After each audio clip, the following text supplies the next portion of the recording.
Welcome to How to Solve. In this tutorial, I'm gonna show you how to update the Jawa camera app on your mobile device. So first of all, open your app store and then search for Jawa camera.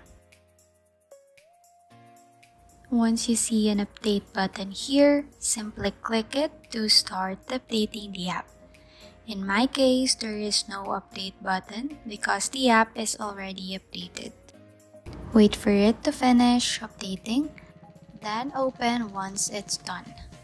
Updating apps is important to maintain app stability, security, compatibility, and to enjoy new features and performance improvements.